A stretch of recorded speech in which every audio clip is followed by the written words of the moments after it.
Modern medicine is built on a fundamental error. We treat the end of a disease, not its beginning.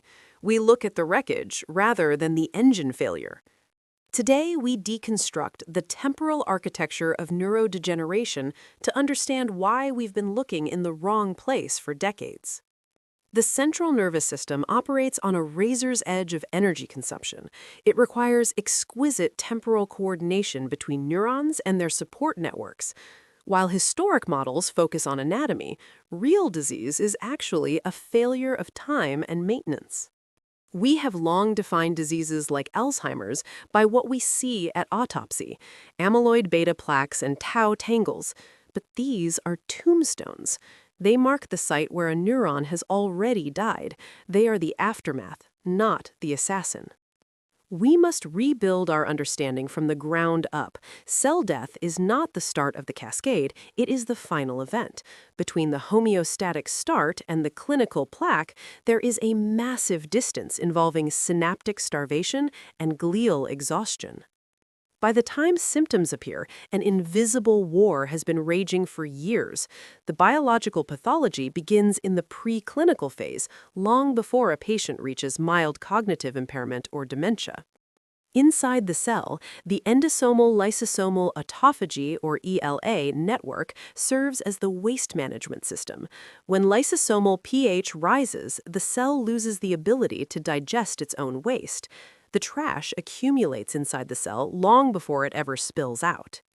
This leads to panthos, the flower of death. The neuron swells with undigested toxic waste until it bursts. Only then does the remaining waste form the tombstone we call an extracellular plaque. Neurons do not survive alone.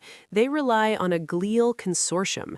Microglia serve as immune sentinels, astrocytes manage the energy grid, and oligodendrocytes maintain the physical infrastructure. These cells govern the rate of disease. Eventually, a catastrophic shift occurs, a phenotypic betrayal. The support staff turns on the neurons. Astrocytes, once protectors, begin secreting poison. The inflammatory toxicity takes over, and the protective function collapses as inflammatory toxicity takes over. The biological reality diverges sharply from the clinical state. We lose 40 trillion synapses, nearly 30% of our total, before a doctor can even diagnose mild cognitive impairment. Clinical decline only begins after a 10% loss of neurons, but a massive 30% loss of synapses. Once this biological redundancy is exhausted, the functional crash is vertical. This is the causal grading matrix.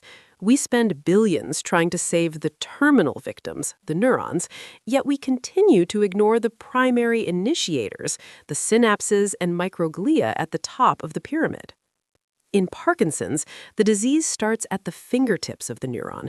Alpha-synuclein aggregates in the terminals 10 to 20 years before the cell body finally dies. It follows a dying back pattern: immune recognition, then exhaustion, then retreat. Motor signs only appear after up to 50% of dopaminergic neurons are already dead. In MS and Huntington's, the infrastructure fails. Oligodendrocytes don't just insulate, they feed. When the metabolic lactate shuttle stops, the axon literally starves to death. In Huntington's, this starvation begins 15 to 20 years before onset. Across all these pathologies, the chronological sequence is identical. It always begins with glial failure and synaptic starvation, and it always ends with somatic neuronal death. Time is the missing variable in neurobiology. Protein aggregates are late-stage markers, not early-stage causes. We must acknowledge that a 30% synaptic loss precedes the very first symptom. Therapeutic strategies targeting end-stage neuronal death are destined to fail because the biological window of opportunity closes years before diagnosis.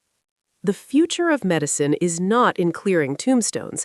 It is in restoring glial metabolic networks and autophagic flux years before the first memory is lost.